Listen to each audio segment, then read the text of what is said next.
नमस्कार, आप देख रहे हैं मरु पत्रिका न्यूज में आपके साथ राजेश सुडिया। धोरीमन्ना एवं गुड़ामालानी को बालोतरा जिले में शामिल करने एवं जिले की सीमाओं में फेरबदल के विरोध में धोरीमन्ना में धरना आज चौथे दिन भी जारी है। कड़कड़ाती ठंड में भी पूर्व मंत्री हेमाराम चौधरी लगातार तीसरी रात धरना स्थल पर डटे रहे।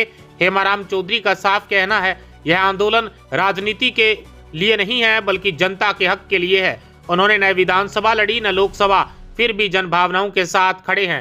आइए देखते हैं धोरीमन्ना से धनराज सिडोलिया की यह खास रिपोर्ट। दूसरा, ये धरना कांग्रेस पार्टी की तरफ से नहीं है, ये धोरीमन्ना और गुड़ामालानी की आम जनता की तरफ से। इसमें सभी जाति के सभी पार्टियों के लोगों का स्वागत है। कोई आवे नहीं आवे ये उसकी इच्छा ऊपर है। हम निमंत्रण दे, कोई हमारे घर का काम तो है नहीं, जनता का काम है। जनता आवे, जनता खुद संघर्ष करे, मैं जनता के साथ खड़ा हूँ। इसके बारे ये तो आप उनसे पूछो क्यों डाला। मेरे तो खुद के समझ में नहीं आ रहा नहीं कि भाई उन्होंने क्यों डाला है। मेरे को तो ऐसा लगता है उनकी क्या मत्ती में ऐसी मत्ती भ्रम हो गई, क्या हो गया समझ में नहीं आया, या कोई और कहीं से हो गया। बाकी ऐसा कोई अगर थोड़ा बहुत भी अगर दिमाग लगाता, कॉमन सेंस होता तो वो ये नहीं करता। साथ ही साथ ये कहूँगा कि जो लोग कह रहे हैं कि वो बाड़मेर जिला है उसमें कल्याणपुरा तक का जुड़ा हुआ था, लेकिन अभी धोरीमन्ना तो कल्याणपुर से इतनी दूरी नहीं है, लेकिन ये कह रहे हैं कि उधर इतनी दूरी तक वो भी डाला। कल्याणपुर बाड़मेर से जुड़ा हुआ था तो तभी तो बालोतरा जिला बनाया। कल्याणपुर भाई बाड़मेर से बहुत दूर था, उन लोगों को बाड़मेर आने में दिक्कत होती, नहीं तो बालोतरा अलग जिला बनाने कहाँ जरूरी। एक जिला बनाने में तो कितने करोड़ रुपए खर्च होते हैं, इसलिए बालोतरा बनाया। बालोतरा जिला कल्याणपुर वालों के तो बालोतरा नज़दीक हो गया, लेकिन यहाँ पूर्णिया और सोन नदी के पास से किससे लोग बोलते कोलियाना बागबरेबीरी राणा सर्कल यहाँ से शुरू होगा, उधर गंध से लेके उधर मेघवाड़ंगी बस्ती वहाँ से लेकर के मानकी से लोगों को बालोतरा जाना पड़ेगा। तो मतलब ये का न्याय संगत है। और यहाँ से सीधा कनेक्शन है बाड़मेर के लिए लोगों के बसों का, रोड का वगैरह आलीशान रोड है। गुड़ा से भी बाड़मेर के लिए 3 रोडें बनी हुई आलीशान, अभी बनाई तीनों। साथ ही साथ सर ये पूछूंगा कि वो लोग कह रहे हैं कि अगर बालोतरा जिले के अंदर रिफाइनरी है, उसमें रिफाइनरी में युवाओं को रोजगार मिलेगा। आप बताओ क्या युवाओं को रोजगार कैसे मिलेगा?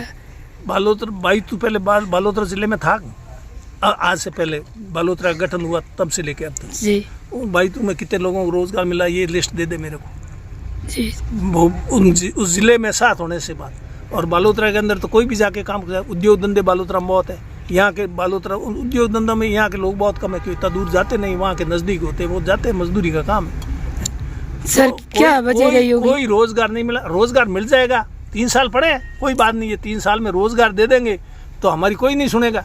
रोजगार तो बहुत बड़ी चीज़ है, रोज देगा, जो देगा उसको पसंद करेंगे लोग।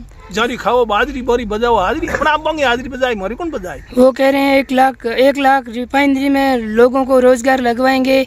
आप भी बताओ, आपके क्षेत्र नजदीक वाइतू है, और आप बताओ कि युवाओं को रोजगार 1 लाख लोगों को कैसे रोजगार मिलेगा? मेरी 800 बीघा जमीन है रिफाइनरी के पास में ही बालोतरा, वहाँ से 10-12 किलोमीटर पे। और वहाँ पर हमारे उस गांव में एक भी आदमी रिफाइनरी में लगा हुआ मैंने तो देखा नहीं। और हमारे भी परिवार लंबा चौड़ा है, उसमें से एक भी आदमी आज तक न आदमी लगा है, न कोई एक गाड़ी लगी हुई है, न कोई ठेका है। और कोई थोड़े बहुत पहले कोई लग गए होंगे तो लग गए होंगे, पर जिले से कोई उसका संबंध नहीं है।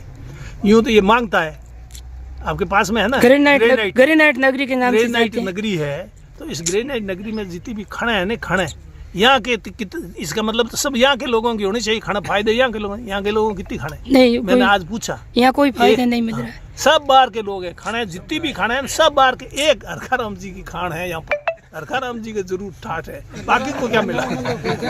रिफाइनरी में भी बाहर के लोग लगे हुए हैं, अपने इलाके के बहुत कम ऐसे सुनने में आ रहा है। वो तो लगे हुए ना, उसके यूपी बिहार के लोग लगे हुए। उसका तो मैंने संघर्ष किया नहीं, आरजीटी के आगे मैंने धरना दिया नहीं, तब जाकर के कुछ लोगों को थोड़ा लगाया था। और CSR का पैसा वो यहाँ बिल्कुल लगा नहीं देते, फिर वो गुड़ामालानी हॉस्पिटल में उन्होंने लगाया, फिर जितना कहा उसके हिसाब से किया, पूरा तो नहीं किया, लेकिन फिर भी कुछ न कुछ उसका फायदा मिला। तो ये आरजीटी तो यहाँ पड़ी है ना, रिफाइनरी तो वहाँ है।